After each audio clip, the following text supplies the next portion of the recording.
Ladies and gentlemen, welcome to another episode of the Geeks and Noobs podcast. I am your host, Superbeard Vince Hoover. I am joined once again by Kel McBride, aka Kel underscore McCosplay, and we are going to be talking about Moon Knight episode 2. Kel is going to be joining me throughout this 6 episode series, so you'll be seeing his face a lot over the next couple weeks as we break down each episode. Full spoilers. Last week we tried talking about it without spoilers at first. I think this week I've put the spoiler alert on the thumbnail. You know it's coming. We're just going to dive right into it. But before we do that, I do have a little bit of news. Some really cool things happened. I got a chance to talk to Dane Cook on a Twitter AMA. And for a lot of people that follow me on here or on TikTok or whatnot, know I have another podcast called The Depths of Laughter. It's every Monday, 8 p.m. Eastern, right here on this same channel. So you can check that out. This coming Monday, I'll go into full detail on the whole Dane Cook situation, but he has agreed to come on and do an interview for the podcast, as well as help promote the podcast, which is huge for us. So that's really, really cool. Just want to get that out there. So tune in Monday. It'll technically be a pre-recorded episode because I've got a big trip to go see my friend up in North Carolina, and we're going to shoot the whole episode over the weekend, me, Denise, and Jacques. But I will be in chat on Monday, so will Denise, so you can still chat with us as we watch the episode together. It's kind of a watch-along thing on Monday. So make sure you tune in for that. Please follow, subscribe. As a matter of fact, we got the fancy button right there on the screen.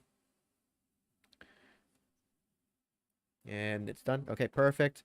So please hit the follow button, subscribe if you can. If you want on Twitch, use that Amazon Prime subscription. That helps me out greatly. It costs you nothing. It makes Jeffrey Bezos pay me money. So that's great. If you're on YouTube watching this, please hit the like and subscribe button. Hit that notification bell so you know every time we do go live or when I post videos, because all that's going to start coming up soon again. So keep that in mind as well. Also, we have our Patreon, which is where you get your first look at everything. So you go to patreon.com/the Geeks and Noobs. You can join up there for as little as $3. And of course, there's always merch. If you scroll down below the About on Twitch, there is the merch section. If you join Patreon, however, you have 24/7 access to that merch. And new merch is coming very soon. I apologize for my gassiness. I had McDonald's. It's not sitting well. But, Kel, welcome back. How are you doing today? I am doing fantastic and watched the episode multiple times today as much as I could while I was working. And once again, I think it was another great episode. We got a little more backstory on a few characters. Some new characters showed up, and hopefully we'll learn more about them a little bit later on. Yeah. So in this episode, we're getting the fallout from episode 1 of what happened in the museum and whatnot, and Steven not fully coming to terms just yet by the beginning of the episode that there might be somebody else inside his head and he's not just crazy. He's kind of battling with himself. He's like, am I just completely crazy or is this real? And so that's kind of how the episode starts. Again, we get a nice kind of horror aesthetic in the beginning when he goes to the storage facility. Has another talk with Mark and whatnot. But that leads to another I don't want to say confrontation, but another like discussion with Arthur Harlow. And in the end of the episode, Steven does realize that this isn't fake. This isn't craziness in his head. This is in fact real. Mark is real. Khonshu is real. The whole situation is real. And it's not great for him. Because the veil is falling down. That his reality may not be reality at all, and it may be this kind of made up persona by Mark, and that Mark might be the reality after all. So, with the episode starting, again, kind of like a little quick recap of episode 1, and then Steven waking up in his bed again. So this is again where he feels like maybe this isn't real, maybe it was another dream or nightmare. So let's start there. What were your thoughts on the beginning of the episode and how it kind of brought from episode 1 into episode 2?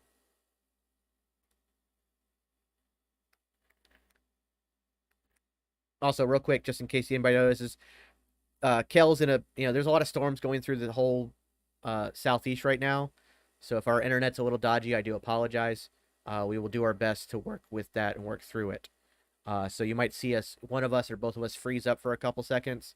That's why I apologize ahead of time. But there's these nasty storms coming through with tornadoes, so it's pretty scary out there. But Kel, what are your thoughts on how the episode flowed from episode 1 into episode 2? I think it flowed nicely because at the end of the episode 1, we got our first. We were able to see Moon Knight in suit for the first time, and I still think it looks really good. We get better looks at it later on in this episode, but from the end of the episode 1, we just see Moon Knight walking towards the camera, and then the credits start rolling. And this really kind of in this episode, it just kind of flows right to it, where Steven just wakes up in bed and he has himself tethered to the bed, and he falls on his face when he wakes up running out of his bed. So I think to continue that aspect of it was really well done. It kind of makes Steven think, okay, did that actually happen again? Was that real? Was I dreaming again? He's still not sure. He even goes to his bathroom mirror, or not the bathroom mirror, just a mirror, and he opens it up, and it's one of those three-way mirrors where you look to the side too, and it's like, are you there? No, I didn't think so.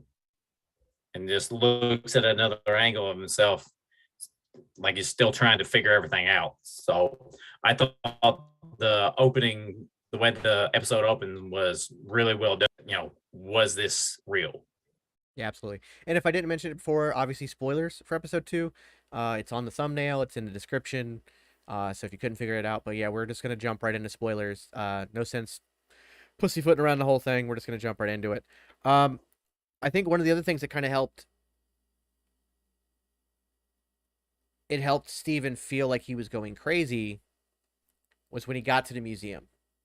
So he wakes up, he goes to work, and he's like, let me see the security tapes. Because they're roping it off. They're trying to fix the bathroom. Obviously, something happened there. So the security guard that always calls him Scotty, I was like, I can't let you back here, but all right, come on, let's look at this. And they're watching it, and you never see the jackal. And it just looks like Steven's crazy, and he vandalized the bathroom to the point where even he thinks, I just vandalized the bathroom. So he gets fired. The museum does offer to get him counseling, which also kind of ties to the Lemire run of him being crazy and whatnot, and the whole DID situation that was put on him. And so he really at this point thinks, yeah, it's absolutely crazy. It's just crazy. But that is when he's leaving there that he decides, like, how else do I get answers? Like, what do I do? Like, I need to get answers. And he decides to look for the storage unit that he found the key for in episode 1. And which, by the way, can I bring up one point? Yeah, go ahead. Yeah. After he gets fired, he goes back to that same street performer. Oh yeah. That he was talking to in episode 1, which of course he never talked back because he's a living statue. And it actually turns out, as I was rewatching episode 1 last week, that the street performer's name is Crawley, which is a key character in the comic book. Because Crawley in the comic book is a homeless person that helps Mark Spector / Mr. Knight when he's trying to figure out like crimes on the street. And because he hears things, and then Crowley's just like an informant for Moon Knight. Yeah, it's for Stephen Grant actually, because Mr. Knight.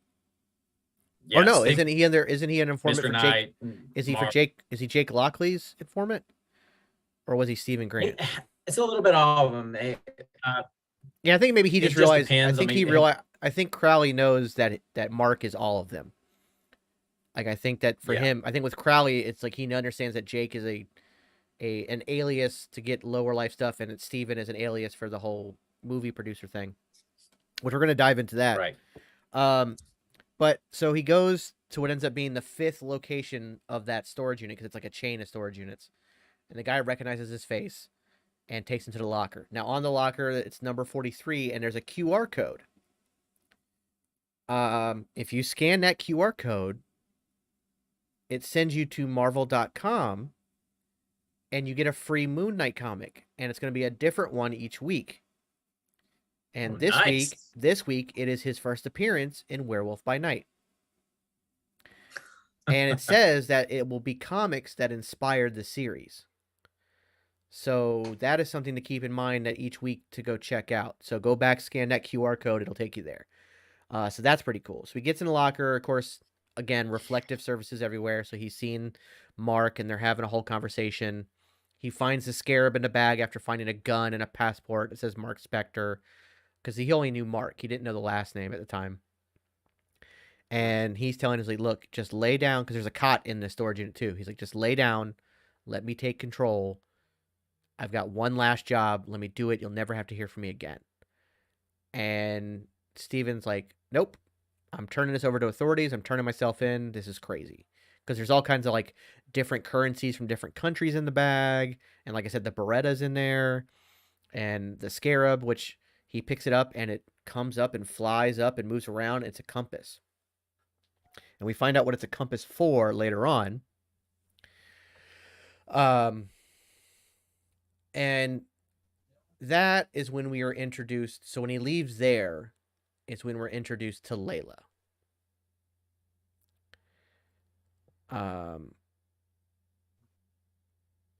And that's a fascinating interaction, to say the least. And I'll let you go a little bit deeper into that interaction. Oh, pardon the freezing. Give it a second, guys. And he's back. All right, I'll let you go into that first interaction between Layla and Steven.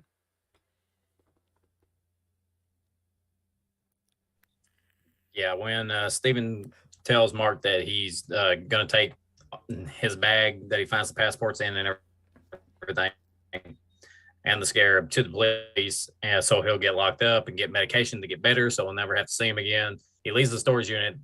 Kung Shu starts messing with the lights and starts chasing him down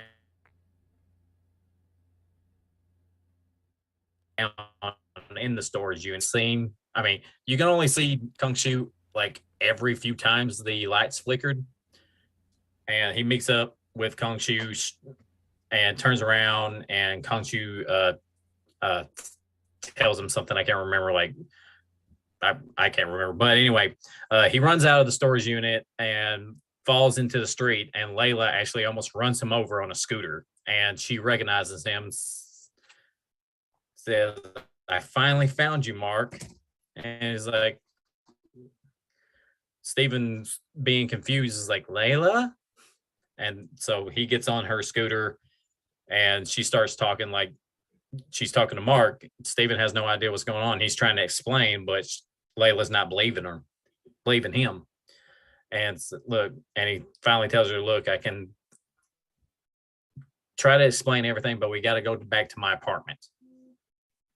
So they end up going back to his apartment and everything. Layla's just kind of looking around, and you can see Mark's reflection in the fish tank.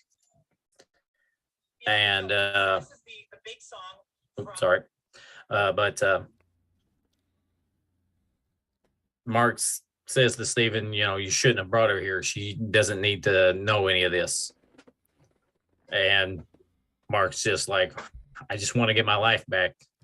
And Layla, of course, is just like, yeah, isn't that what we're trying to do? And I was like, I wasn't talking to you. I was talking to myself, sort of. But, they start talking, and she looking at some of his books that he has. And I never noticed in the first episode how many books Steven has all over his apartment. I was like, holy crap. Yeah. Yeah. Like any little space that could hold something has a book on it. and she picks up a book of French poetry, and she says, "You're trying to learn French now and hieroglyphics." So that tells me that one, Stephen might not be bilingual at all, but or I'm sorry, Mark might not be bilingual at all, but Stephen is, because he Yeah. does recite a French poem. Well, actually, an interesting point on the poem, and I think this is important here. This was something I discussed. I was on the Geek show after the episode right away, and there was a big debate, and this is going to happen a lot, where is the multiple personalities because of Khonshu? Did Khonshu create Steven, or did Mark create Steven as a kind of a step beyond a secret identity? And I think that the French poet specifically is the proof that it is Mark who created it, because it ends up being Layla's favorite poet, Yeah. and he recites her favorite poem from the book, Mm-hmm. and she finishes it. And it feels to me that Mark, because we find out from this that she also has divorce papers, because Mark, and we find out why Mark is trying to get away from her later on. We'll get to that when we get there. But Mark is trying to distance himself from his wife, Layla. By creating this persona, it makes it easier for him to hide from her, create a whole new life, and also help him deal with the grief of having to forget about her in a way. If he can just do this last job for Khonshu, no longer be the avatar, it can go to somebody else, and not the person that Khonshu wants it to be, because a certain person isn't around. Um, then he can just be Steven for the rest of time and live out a meek life, but a life. But Steven seems to have all the qualities of all the best qualities of Layla. He's sensitive, he's caring, he likes, the poetry and to read and to like do all the kind of educational, informational stuff, whereas Mark is a mercenary, he's rough, he's, a killer, so he's not this sensitive guy. So it feels like Mark created Steven as a, and in doing so put the best qualities, or at least he thinks that Layla would want in a husband, into Steven, to make sure that Steven is better for somebody else, which is why he tried to get him that date with that tour guide in the first episode. I don't think it was because Mark was trying to get a date with the tour guide. I think it was he was trying to do that for Steven, because Mark obviously loves Layla, and is doing all this to get away from her, to save her. And like I said, we'll explore why he's trying to save her a little bit later down the road. Um, but then something very interesting comes of this, when throughout all of this, she still doesn't quite believe that Mark's just being an asshole, but she pulls out the divorce papers. Um, Steven's like, I would never divorce you. Um, Hold on just a second. Please refrain from posting links.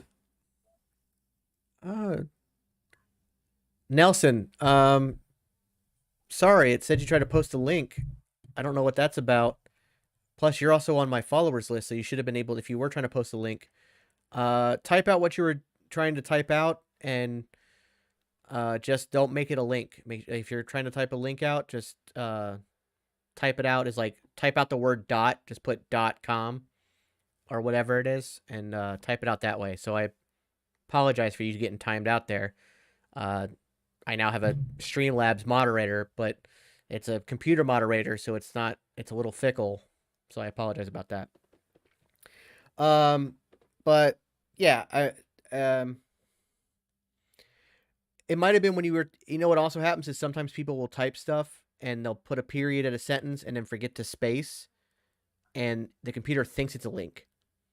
So if you put a period at all in there and didn't space after the period, it mistakes it as a link. That might have what happened future. So regardless, I apologize, but you're back, and welcome back. So if you could try and type again what you were trying to type, and just be cognizant of your punctuation, because that could be what it is. But so he says, I would never divorce you, and like, because again, this is a obviously Steven is a much more sensitive and caring persona, but he's also very not Mark in the sense of hiding himself. And so she asks something, and he looks directly at the. I forgot what. Do you remember what she asked him? Because he looked directly at the bag, and that was her cue to go look through the bag. I can't remember exactly what she asked him. Maybe it might have just been something like, "What are you up to?" Um, and he glances at the bag, so she goes and checks the bag, and she finds a scarab. And Yep. this is where we find out what the scarab actually is. And apparently, this is something that the two of them, on their adventures, as she put it, their adventures, have been looking for, and it leads to, I believe she says, a treasure. The treasure of something something, and I could not for No, the I life of don't me. I think she. don't know if it's a I, treasure or the tomb or something. Like she says, it leads to something. yeah, I know. I don't remember what she said. If she said it led this a treasure or anything, but she did say, um, she said the name of the scarab because it actually has a name, the scarab or whatever, and she said, "You don't remember looking for this thing with me on our adventures together? We spent, I think she said we spent like 2 years looking for this." Yeah, and she thinks that he's trying to keep it from her, Yeah, yeah, and he's like, "No, take it, take it. I don't want it. You can have it." And that's where she starts to get like, "Why would he do that?" Before we go any further, Future asks, "How does Mr. Knight from the show compare to the comics? I'm not too knowledgeable on Moon Knight lore, and I thought he was a different personality and not Steven." So we'll go ahead and jump ahead to the Mr. Knight thing because I think it's fascinating the way they're doing this. yeah. So in the comics, Mr. Knight is Stephen Grant's kind of crime fighting persona. So in the comics, Stephen Grant is this multi-millionaire movie and television producer. He made a fortune off his stuff from the mercenary days. He turned that into investments and stocks and turned it into multi-millions of dollars. He is kind of Marvel's version of Batman in a slight way. Is that, but in this persona, Stephen Grant, and so Mr. Knight came about, excuse me, in the comics because the cops didn't want, um, excuse me, the cops didn't want any make superhero vigilantes diving into the crime work on the streets. So while yes, he is still wearing a mask, he's wearing a suit and he's more like acting almost as like a private detective in a way with these crimes. And a lot of what he does as Mr. Knight is he deals with like low level supernatural stuff. Stuff that the cops can't explain why this homeless person was killed in an alley in this weird way or something. And he kind of deals with that. So in the comics, he's kind of more the ground level supernatural hero, whereas Moon Knight is the bigger threat superhero. But in the show, we got a vastly different version of Mr. Knight. It is still Stephen Grant, but it would seem that the Mr. Knight persona in this show is just, and this is like more to the fact that they are the same person, and that Steven is not a separate soul or a separate person. He still is the avatar for Khonshu. So he's trying to like tell himself to, because Layla kept telling him to put the suit on, put the suit on, put the suit on. So in his mind, he's like, the suit, the suit, the suit. And what came was this bright white suit with a mask. And so in the series, we're going to be introduced to Mr. Knight as, if Steven is control, he can still defend himself with strength and power, the powers of Moon Knight, but he does it as Mr. Knight because he's not fully the Fist of Vengeance. So this is a point of contention where I feel like a lot of toxic fans are going to flip their lids. Oh yeah. Because this is a vastly different take on the character. Because in the comic books, Mr. Knight is almost more brutal than Moon Knight. He is a gruff, no nonsense, like, I'm going to beat all the information out of you, and if I kill you, oh well, like, kind of guy. And so what we got in here was a slightly more goofy version, at least at first. In that and I might be wrong about this. This is just a theory based on episode 2 and seeing that. Um, yeah. So I see the character in the comics as more like a Constantine type character. I think Constantine's a fair comparison for Mr. Knight. Kind of supernatural, kind of a dick. Yeah. But what Yeah. I'm thinking might happen is that there might come a way by the end of this series that Mark and Steven can almost kind of become one identity where they're able to like bring their personalities together. So he'll go probably by the name Mark Spector, right? But he'll Yeah. be more sensitive, more caring, a little more like Steven. And so I don't know how much more of Mr. Knight we're going to see. I think the fact that he's been in a lot of the promo art from the beginning, I can't imagine that this would be the only time we see him because I feel like that would be weird to push so much promo art with him. Yeah. But why don't you go ahead and talk a little bit more about the Mr. Knight appearance? I know we kind of jumped ahead, but or if you want, actually, you know what? If you want, like, talk about how we got to that part. Okay. So from the time when Leia finds the scarab, that's when the detectives knock on the door. So go ahead and go from there. Yeah. So like we were saying earlier, Steven got fired from his job because the bathroom was completely destroyed, and he gets fired.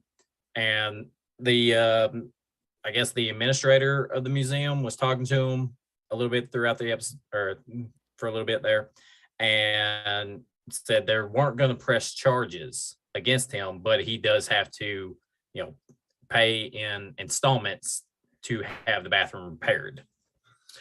So, that's when he leaves and he goes to find the storage unit, and that's about where we're at now. So, him and Layla's talking about the scarab and everything, and then he hears a knock at the door. It says it's the police. Uh, he opens the door just a little bit to see their badges and everything. And they ask him if he's alone. It's like, yeah, no one's here. And then they kind of force their way in just to look around. Layla escapes out through a window and is able to get on the roof of the building. So they don't find her, but they do find the bag, which Layla still has the scarab. So they don't find it, but they find the passports with Mark Spector's name in it. And so that's very suspicious to them. So they take him into custody. And they go in they get him in the car. They're driving him on, and then the female officer that's with them starts looking up the name Mark Spector, and turns out he's actually wanted by Interpol because of a massacre at a dig site in Egypt, where the archaeologists had their hands zip tied together and shot execution style. And real quick, Rick, So, from that, let me talk on something real quick. This is something else that came up from another interview with the writer. He talked about the villain in this, and it leads directly to that scene because Mark is set up in the comics by Bushman, who is really the main antagonist of Moon Knight. Really, the only real main antagonist of Moon Knight. mhm. He doesn't exactly have a rogues gallery, so Bushman is really it.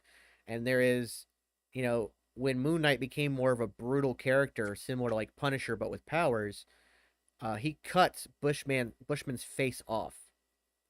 Like he literally takes his moon blade and just cuts his face off. So now Bushman just has his skull showing. He survives that because he doesn't kill him; he just cuts his face off. But the reason that Bushman is not the villain in this is because it's too much like Killmonger. And was it Killmonger he compared him to? I think he compared him to another villain that it's almost exactly the same story. So they decided to take this very minor character in Arthur Harlow and invent a whole new villain for this series. But he also, in the interview, kind of left it open that we could still get Bushman, and maybe if there is a season 2 of Moon Knight or a movie or something, we could get Bushman in a future appearance later on. And that's where the whole shooting the archaeologist execution style, it gets pinned on Mark. Bushman then kills Mark. Khonshu resurrects Mark. But Bushman thought he was going to get away with it because Mark would be wanted by Interpol, but he kills yeah, Jigsaw's another one, it sounds like, yeah. But he thought that by killing Mark, they would never find out who actually did it. Because if Mark is caught by Interpol, he'd be like, oh no, go look for this guy too, because he was there. He's the one who actually did it. So he kills Mark after killing the archaeologist because they found what they were looking for. Um, and so that could be part of the adventures that Layla was talking about. Whether they actually mention Bushman by name in the series this go around or not, I don't know. I do expect we're going to have some flashbacks, especially now by the end of the episode. We're in Egypt, so we should get some flashbacks maybe of what happened. But yes, I just want to throw that out there that that is Bushman who actually did the killing. But the reason we don't see Bushman this time around is because it's too familiar, it's too close to another villain we have already gotten. So go ahead and continue on from there. With the detectives picking him up and taking him to Arthur Harlow's compound. And the internet sucks. Like I said, guys, please bear with us. There's storms rolling through the entire southeast, and we're having some internet issues, but we'll be okay. So yeah, go ahead and continue on from there, for where the detectives have him in the car and have explained to him that Mark Spector is a truly awful person, supposedly. Yeah. Um, yeah, they ended up taking them to some section of the city, and Mark or Steven's looking around. Was like, I thought we were going to the police station, and then the male cop is just like, why would you think that? And they get out the car. So very sus. He's wondering what's going on. Then a soccer ball hits the car, and a girl picks up the ball, and Mark, or I'm sorry, keeping these names straight is difficult. Yeah, yeah. But Steven, he is like, hey, can you help me? I've been kidnapped. And when she picks up the ball, she shows her wrist and she has the scale tattoo like Harold has. And he's like, oh God, she's one of them too. And then Mark, he comes in because the reflections from the window and the rearview mirror and start talking. And he said, Steven, I can get us out of this, but you got to give me control. And I was like, I know what you did. I'm never giving you control again. Because at this point, Mark has not pleaded his case. So we still haven't learned that part of the backstory yet. Yeah. But while we were in the storage unit, Mark did confess that he is the vessel of Kongshu. He serves Kongshu and everything. He's trying to explain to Steven that he owes Kongshu a debt, which, fans like us, we know is him bringing Mark back to life, but that hasn't been revealed yet in the show. And Steven thinks it's the most ridiculous thing he's ever heard. And after learning about him killing all these people in Egypt, he is totally against Mark. He never wants to let him take control of the body again. And about that time when they're arguing, Harold comes on to a radio that the police left on, and kind of startles Steven, and then Harold opens the door and Steven falls out very clumsily, keeping in character, which I just can't get. I get such joy out of Steven being such a little bumbling buffoon. Yeah, to me too. Kind of put it nicely. Yeah, it's really refreshing to see a lead character of a Marvel series, not be that Iron Man or Captain America that we've got so used to over the years. Yeah, because you got to remember going back all the way to Captain America, even before the serum, he was still brave and willing to fight bullies, even though he's getting his ass kicked. He was never like a bumbling, like almost like a scaredy cat too, like very afraid, very much like this is not me. I am not a hero. And Yeah, and that ties into the Mr. Knight thing as well, which we'll talk about in a bit. Is in that like Steven finally has a moment where he kind of feels like oh, I can do this, and he's like, no, I can't. And so Yeah. there's tons of self doubt in Steven. Tons of Yeah, it's self like doubt.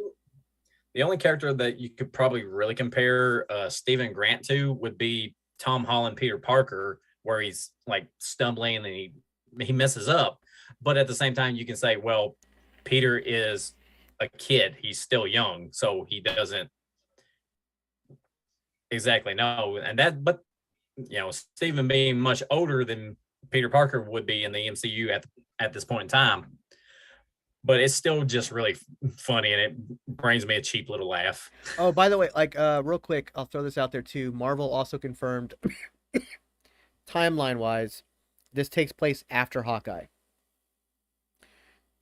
We do see on the bus the Yeah, I think I GRC, heard that. the Global Reinitiation Committee or whatever it was from Falcon and the Winter Soldier, the people that were trying to like help the people that were coming back from Hmm. the blip get back to normal life. And then in the placement order, the Moon Knight series comes after Hawkeye. So this means it takes place after Christmas. So it's actually like now 2025, because I think that Hawkeye and No Way Home take place in December of 2024,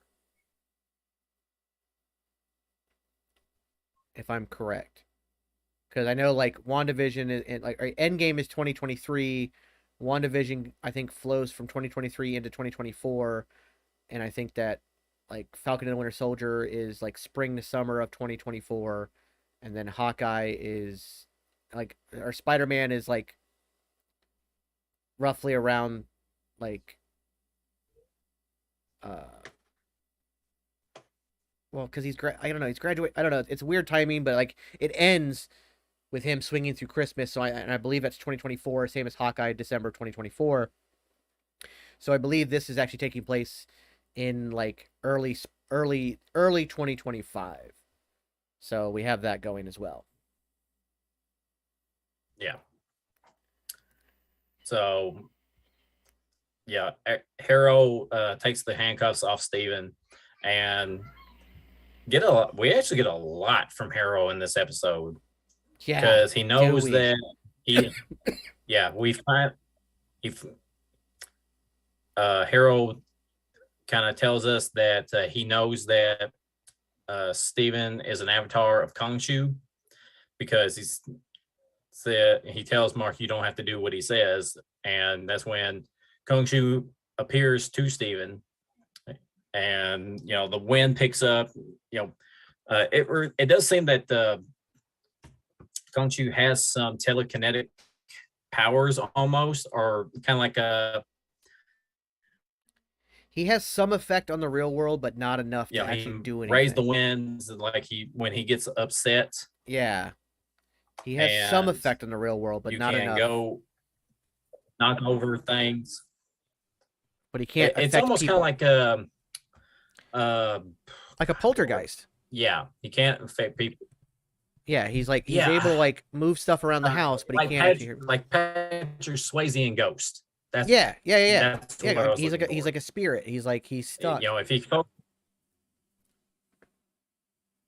yeah, he can't actually Oh, physically harm this a internet physical shit. being. Yeah, it's almost like Steven.